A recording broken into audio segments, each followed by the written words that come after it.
안녕하세요. Welcome, I'm Ruth. In today's video, I'm going to be talking about two books today. The first one is by a South Korean author called The Rainfall Market. And then the second book is called How to Age Disgracefully, and this one's based in England. So the first book we'll be talking about is The Rainfall Market. This book kind of reminds me of a little bit of Willy Wonka, Charlie and the Chocolate Factory, where individuals, whoever gets invited and gets the golden ticket, they're invited to this magical place. So similar concept like that. So the Rainfall Market only happens during the rainy season in Korea, and whoever gets invited goes to this place, magical place, to find a better life. And they have to deal with these mythical creatures in Korean folklore called dobekis, and they're kind of like monsters and goblins. And in the book here, the book provides some character sheets, which is very helpful when you are trying to get to know these goblins. And it's very interesting because you think of goblins as having a mischievous personality and kind of untrusting.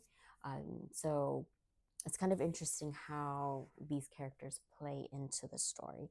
So these dobekis, they hold these orbs that whoever is interested in buying these orbs, they buy it from these goblins so that they can kind of peek into their life if this is the new life that they want.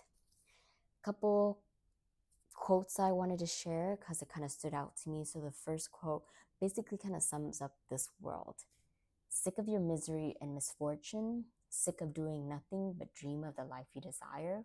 Well, no more, because we can make your dreams a reality. Basically, that's the premise of the story here. And you're going to be following Seiran. She's the main character, and you follow her through her journey in this magical world. The other quote that stood out to me too is this one here. Rainbows are funny things, aren't they? The harder it rains, the more beautiful they shine. Who knows? Maybe it's a fit from God for those who've endured the storm.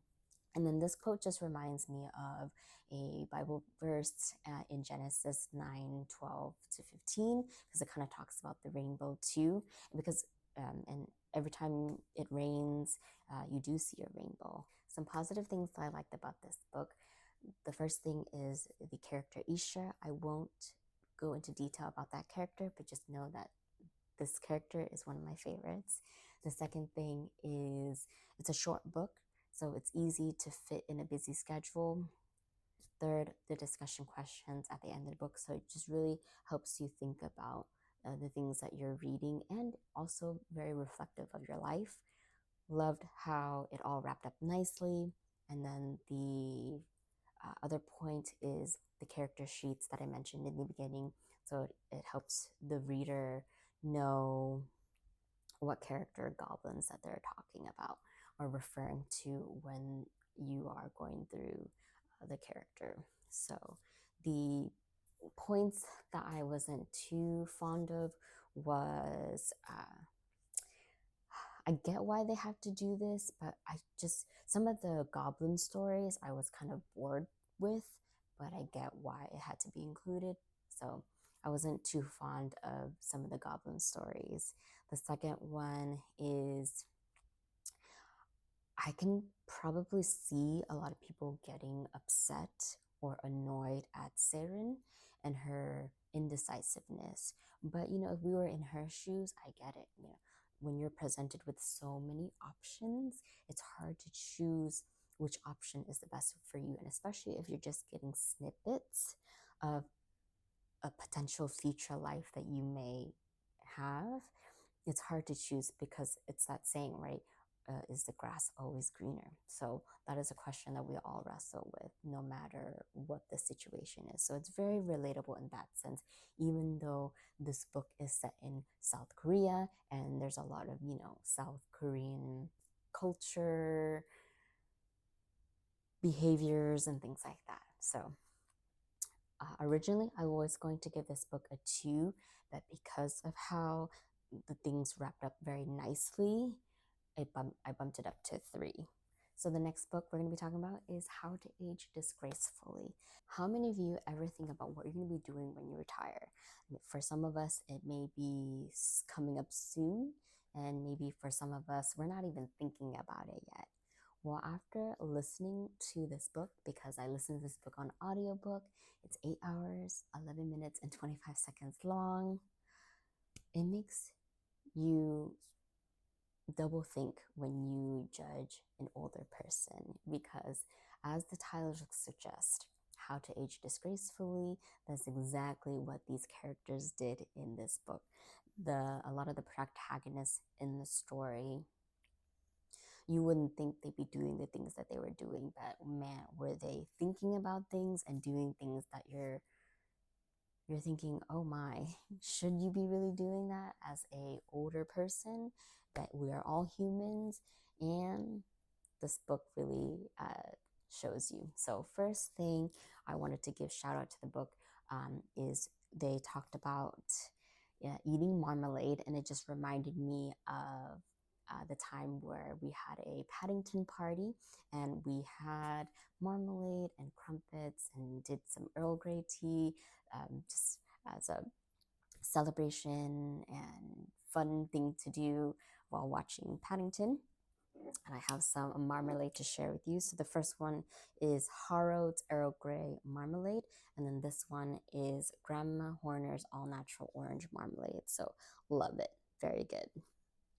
And the second thing is one of the other characters complimented a dog breed, calling it a very posh breed, and it's a Bichon Frise, and I'm in love with them. So I probably have some bias right there, but love that the character did a shout out to that breed, because I do also agree with that character that Bichon Frises are very posh indeed.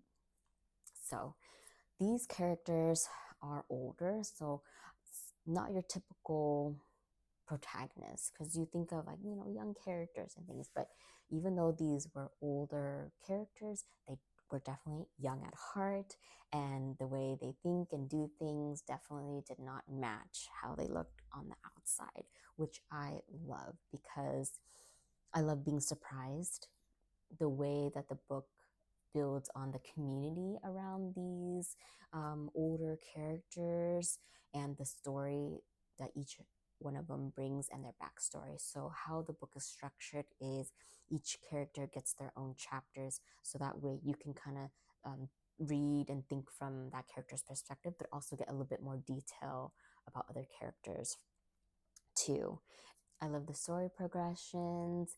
I love the heartwarming scenes that some of these characters have. So a quick premise to this story is the residents are just trying to save their community area that they live in and hang out in. So that's the main point. Most of the characters I did enjoy reading from their perspective.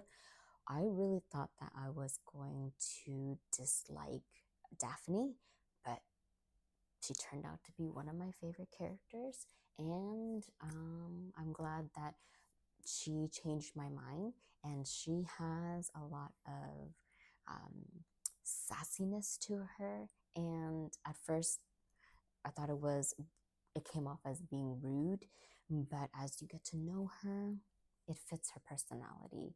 And I do also like, I totally forgot, I think his name is Ziggy. I'll have to double check, but I also really like Ziggy. So just not a spoiler, but he is one of the youngest of the character cast, I will just say. But there's some shenanigans that the group goes into as well, or gets themselves into, which is an enjoyable read. I would give this book a 4 stars. Please let me know your thoughts. Did you like any of these books that we talked about in today's video? Maybe you didn't like the books that we talked about, or please let me know. Did you have a favorite character you'd like to share? Like always, please leave a like, share, comment, rate. It would really help me a lot. I'll see you in the next video. Happy reading!